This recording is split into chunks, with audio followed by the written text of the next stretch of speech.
Imaginez ceci, le leader du monde libre, Donald Trump, non seulement ignoré, mais complètement mis à l'écart par la scène mondiale. Les élites du monde refusent de le rencontrer et les dirigeants les plus puissants du monde le font savoir. Donald Trump, ton temps est révolu. Que s'est-il passé pour cette figure autrefois intouchable? Et pourquoi ce changement soudain vous concerne-t-il? Restez à l'écoute, car ce qui se déroule à Davos pourrait bouleverser tout ce que vous pensiez savoir sur le pouvoir mondial. Mais pourquoi ce tournant est-il si choquant? Ce n'est pas simplement une querelle entre un président et quelques chefs d'État. C'est un véritable signal, une rupture des relations mondiales. Ce qui s'est passé à Davos n'est pas isolé. C'est le résultat d'un changement profond, une dynamique où Donald Trump, autrefois l'homme qui dictait les règles, se retrouve à être ignoré, voire rejeté. Que signifie cette mise à l'écart dans le grand jeu mondial? Et pourquoi personne ne semble vouloir se mettre du côté des États-Unis dans ce contexte? Quand le monde entier vous ignore, qu'est-ce que cela révèle vraiment sur l'état de la politique internationale? Voici la vérité choquante. Donald Trump a fui la scène mondiale de Davos, mais ce qui est encore plus frappant, c'est la manière dont il s'y est pris. Prenez par exemple l'échange avec le président français Emmanuel Macron. Ce dernier a clairement exprimé son refus de rencontrer Trump après que celui-ci ait révélé des messages privés où Macron critiquait ouvertement ses actions concernant le Groenland. Macron a dit « Pourquoi ne pas simplement dîner ensemble pour en parler ?» Mais Trump a publié ces messages sur ses réseaux sociaux, brisant toute forme de respect mutuel. Résultat, Macron annule sa rencontre. C'est une humiliation totale pour Trump. Et pourtant, ce n'est qu'une partie du problème. Mais regardez ce qui manque dans cette histoire. Trump a joué à l'agenda de l'isolement, mais il a omis de comprendre que la diplomatie ne se règle pas sur les réseaux sociaux. Mais les choses ne s'arrêtent pas là. Ce qui semble être une simple dispute entre leaders devient un symbole d'une fracture beaucoup plus profonde. En dévoilant ses messages privés, Trump ne fait pas que se couper de Macron. Il lance un signal d'alarme. Pourquoi cette explosion? Parce qu'il y a un précédent historique. Les tensions entre les États-Unis et l'Europe ne sont pas nouvelles. Mais ce qui est nouveau, c'est la normalisation de ce genre de confrontation publique. Dans le passé, ces affrontements se résolvaient en coulisses. Mais aujourd'hui, nous assistons à une mise en scène mondiale, un spectacle de dégradation des relations internationales. Trump, en publiant ses messages et en attaquant publiquement ses alliés, transforme chaque erreur en un acte délibéré, une escalade d'hostilité. Et voici pourquoi cela change tout. Nous n'avons jamais vu un président américain se comporter ainsi avec ses alliés. Ce n'est pas seulement une dispute, c'est une transformation de l'image et de l'influence des États-Unis. Mais attendez, la situation empire. Ce qui semblait être un simple incident diplomatique devient une série de contradictions frappantes. Prenez par exemple les déclarations de Trump lui-même. Alors qu'il faisait l'éloge d'un accord de libre-échange avec le Royaume-Uni, il revient sur ses propos et le condamne dans les mêmes breaths. Puis, à Davos, il lance des attaques ouvertes contre des alliés comme le Royaume-Uni et la France, tout en exhibant des cartes où les États-Unis contrôlerait le Groenland, le Canada, Cuba et même le Venezuela. Ce n'est pas juste une erreur de jugement. C'est une série de décisions et d'actes qui révèlent une vision de domination, une tentative de redéfinir les règles du jeu mondial par l'intimidation. Mais voici la révélation qui va changer la manière dont vous voyez cette situation. Ce n'est pas seulement un affrontement diplomatique. C'est la manifestation d'une vision d'un monde où l'Amérique domine sans compromis et où les alliances ne valent rien face à l'affirmation brute de pouvoir. Regardez maintenant comment cette situation se dégrade rapidement.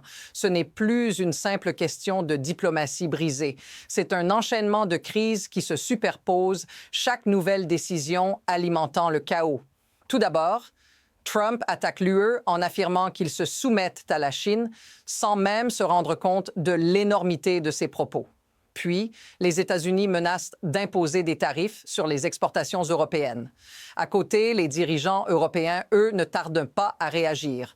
Le premier ministre canadien Justin Trudeau défend fermement le Groenland contre les menaces américaines. Le président Macron prend publiquement position contre les menaces de Trump avec des déclarations cinglantes sur la nécessité de respecter la loi et la science. À Davos, les tensions sont palpables et l'arrogance des représentants américains devient de plus en plus évidente. Qu'est-ce qui se passe si cette spirale continue? La rupture des relations transatlantiques pourrait bien s'étendre à d'autres secteurs, ce qui pourrait aggraver encore la situation économique mondiale. Mais ce n'est pas juste une question de politique ou de diplomatie. Ce sont des décisions qui auront un impact direct sur la vie des gens. En Europe, les sanctions et les menaces pèsent sur les économies locales et les tensions internationales pourraient se traduire par des hausses de prix et des pertes d'emplois. Les citoyens, en particulier ceux du Groenland et des pays voisins, ressentiront les conséquences de cette guerre économique. Mais ce n'est pas tout. En attaquant publiquement des alliés, Trump détruit non seulement des relations diplomatiques, mais aussi la confiance nécessaire pour une coopération mondiale. Et si cela vous semble familier, dites-le dans les commentaires. Parce que ce genre de politique n'est pas qu'un jeu entre chefs d'État. C'est vous, les gens ordinaires, qui devrez gérer les retombées. Ce qui se passe ici n'est pas qu'une série de mauvaises décisions individuelles.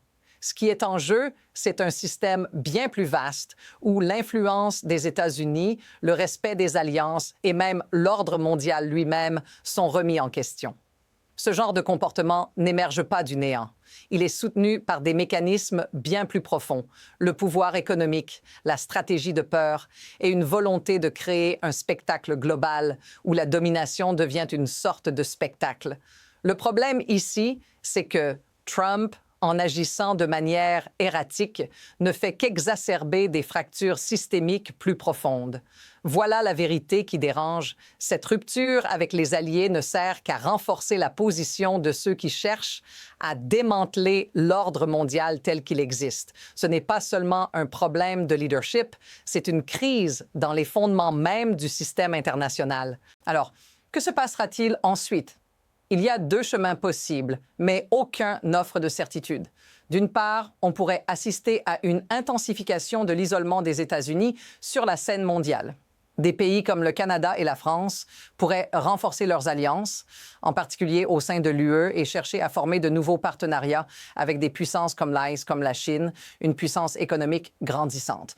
D'autre part, il est aussi possible que Trump, confronté à une pression interne et externe, opte pour une approche plus radicale, peut-être en intensifiant ses attaques contre des pays clés ou en recourant à des mesures encore plus extrêmes.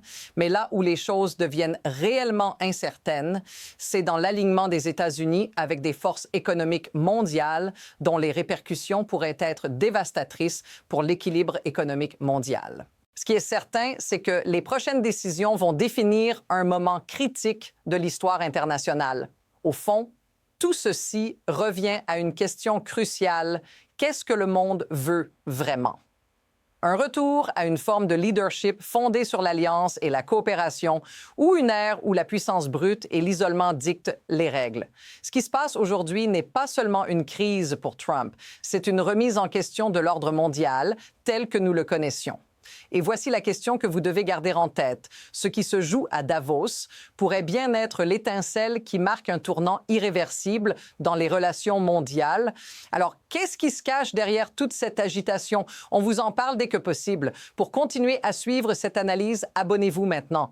Les changements qui se profilent pourraient bien redéfinir la scène mondiale et nous serons là pour vous les exposer.